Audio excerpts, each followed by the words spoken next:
You know the anthems, the defiant snarl of "Hit me with your best shot," the cinematic power of "Love is a battlefield." Pat Benatar's voice cut through the late 70s rock landscape like a blade through silk. 3 octaves of trained fury wrapped in skin-tight Danskin and spike heels. MTV played her videos on repeat. Radio stations couldn't get enough. 4 Grammy Awards arrived in rapid succession. By 1981, music journalists were calling her America's most popular female rock singer. The image promised power, control, the glamour of rebellion packaged for prime time. But the life demanded something else entirely. Something few realized she was surrendering with every platinum record that bore her name. Patricia Andreevsky grew up in Lindenhurst, Long Island, the daughter of a beautician who once trained as an opera singer. Her mother Mildred had abandoned her own stage dreams for domestic life, and that ghost haunted the household where young Pat developed her remarkable vocal range. By high school, she was belting out numbers in productions like Camelot, her 3-octave voice turning heads in the music department. Juilliard accepted her. The prestigious school opened its doors to this working-class girl with operatic potential. She could have walked through. Instead, at 19, she married her high school sweetheart, Dennis Benatar, and followed him to Virginia when the Army stationed him there. The pattern repeated itself. Another talented woman choosing domesticity over the uncertain promise of the stage. Virginia offered Pat a job as a bank teller and a life that felt like slow suffocation. She processed transactions behind bulletproof glass while something inside her withered in the fluorescent light. When she saw Liza Minnelli perform in Richmond, the spark reignited. She quit the bank. She found a gig with a lounge band called Coxswain's Army, playing Richmond clubs to crowds that grew larger each week. The marriage crumbled under the weight of her ambition. By 1975, divorced and determined, she packed everything she owned into her car and drove back to New York with $2,500 in her pocket. The city she returned to didn't care about her operatic training or her growing local reputation in Virginia. She was 27 years old, starting over, sleeping on floors, taking any gig she could book. The break came at 2 a.m. on an amateur night at Catch a Rising Star. She'd been 27th in line to perform. Most of the crowd had drifted away by the time she took the stage. She chose Judy Garland's "Rockabye Your Baby" with a Dixie melody. And when she opened her mouth, the room transformed. Club owner Rick Newman rushed in to see who was commanding that kind of response from a nearly empty room at 2 in the morning. He approached her after the set and demanded to know who she was. That moment launched a 15-year partnership as manager and artist. But Newman understood what the music industry wanted, and what it wanted from a female rock singer in 1978 wasn't necessarily what Pat Benatar wanted to become. Halloween 1977 provided the template for what would become her stage persona. She entered a costume contest at Café Figaro dressed as a character from the B-movie Cat Women of the Moon. Spandex bodysuit, dramatic makeup, an image that was equal parts dangerous and desirable. Later that night, she went on stage at Catch a Rising Star, still wearing the costume. The crowd went wild. She repeated the look the next night. Same reaction. The spandex stayed. The dark eye makeup became permanent. The spike heels and skin-tight pants turned into her uniform. It worked from a practical standpoint. She needed freedom to move, to unleash that operatic power without being restricted by denim or traditional rock and roll wear. But what began as her choice would soon become something else entirely. Something the men in suits would insist she could never abandon. Chrysalis Records signed her in 1978, after executives saw her headlining at Tramp's nightclub. Her debut album, In the Heat of the Night, arrived in August 1979, with the scorching single, Heartbreaker. The record jolted the industry awake. Here was a woman who could genuinely rock, who possessed both the pipes and the presence to go toe-to-toe with her male contemporaries. The album climbed to number 12. She couldn't believe what was happening. In interviews, she admitted she was scared to watch the charts, terrified that when the tour bus pulled up to the next venue, there would be nobody in the hall. Success accelerated beyond anything she'd imagined. But in the spring of 1979, producer Mike Chapman introduced her to a young guitarist named Neil Giraldo. And that introduction would change everything. Her sound, her life, the nature of her battles with the industry. Giraldo had beaten out 200 other guitarists for a spot in Rick Derringer's band. When he auditioned for Pat's touring group, she felt something shift in her chest the moment he hit the first chord. This was the sound she'd been hearing in her head, the passionate, intense guitar work she'd been trying to describe to producers who didn't understand what she meant when she said she wanted to be the singer in a rocking band, like Robert Plant to Led Zeppelin. Not a solo artist performing other people's songs. A partnership of equals creating something that belonged to them. Geraldo understood that immediately. Together they crafted the sound that would define Crimes of Passion.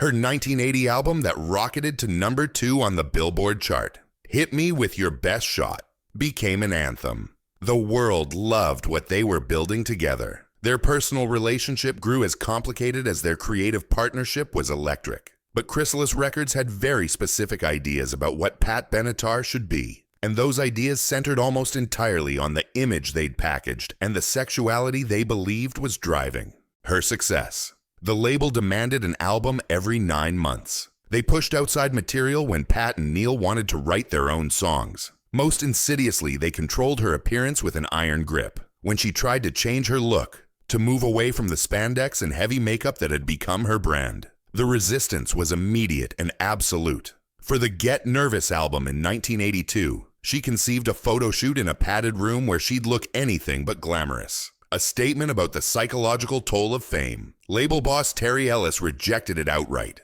What happened next revealed just how much pressure had been building beneath the platinum surface. Ellis told her he had the authority to shelve the entire album if the artwork didn't meet his standards. Then he launched into a tirade about American women and their inability to use their sexuality to their advantage. The condescending tone. The assumption that her fans came to concerts for something other than her voice.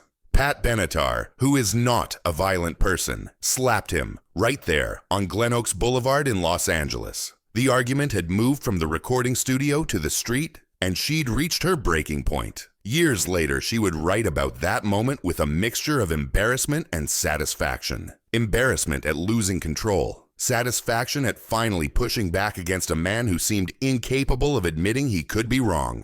The album cover was eventually changed to something more palatable to Chrysalis. She'd lost that battle, but the war was far from over. By 1982, Pat and Neil had married, solidifying their partnership on every level. The personal relationship had survived the professional tensions that nearly destroyed it during the precious time sessions when they could barely communicate. But Chrysalis viewed the marriage as irrelevant to the production schedule. In 1985, when Pat gave birth to her first daughter, Haley, the label gave her exactly 6 weeks before demanding she return to the studio. She sat in a meeting room, breasts aching, breast pads stuffed in her shirt, terrified to leave her newborn for the first time. The executives told her congratulations on the baby, now chop chop, back to work. According to Pat, the clash that followed was violent, not physically, but in its complete disregard for her as a human being with needs beyond generating revenue. They didn't care that she had a newborn. They knew it was time for another album. That moment recalibrated everything. Pat began exerting control over her output, slowing down the relentless pace the label demanded. After Seven the Hard Way in 1985, she waited 3 years before releasing Wide Awake in Dreamland. The album still performed well, but she was no longer feeding the machine at the pace it required. She'd learned to navigate the gauntlet, to go in guns blazing when necessary, to protect both her family and her artistic vision, even if it meant sacrificing some of the commercial momentum. The late 80s and early 90s brought additional challenges. Grunge exploded. Alternative rock rewrote the rules. Female artists who dominated the MTV era suddenly found themselves competing with a completely different sound. Pat's 1993 album, Gravity's Rainbow, received minimal promotion from Chrysalis. The label's support had evaporated. The album sold approximately 160,000 copies, a fraction of her earlier platinum numbers. It was her last album with Chrysalis. The partnership that had generated tens of millions of dollars had curdled into mutual resentment. She'd also made the deliberate choice to prioritize family over the endless touring and recording cycle. 2 daughters, Haley and Hannah, needed a mother who was present, not constantly on the road chasing the next platinum record. Neil remained her partner in every sense, the marriage surviving pressures that destroy most relationships in the music industry. They continued creating together, but on their own terms. The price was obvious in the commercial decline. The industry moved on, radio formats changed, younger artists emerged, but Pat Benatar had reclaimed something more valuable than another hit single. She'd reclaimed agency over her own life and career. What's remarkable is how the battles she fought in the 80s cleared paths for women who followed. She was among the first to break into male-dominated rock when the genre still viewed female performers with skepticism or outright hostility. She demanded to be taken seriously as a musician, not just as a sex symbol in spandex. When Chrysalis tried to reduce her to image over substance, she cut her hair short and started wearing blazers over her stage clothes. When they pushed her to prioritize glamour, she pushed back toward the rock and roll she'd wanted to play from the beginning. The fights cost her. Relationships with the label deteriorated. Album cycles slowed. Commercial success declined. But she'd proven something crucial: that a woman could succeed in rock without surrendering complete control to men who viewed her primarily as a revenue stream.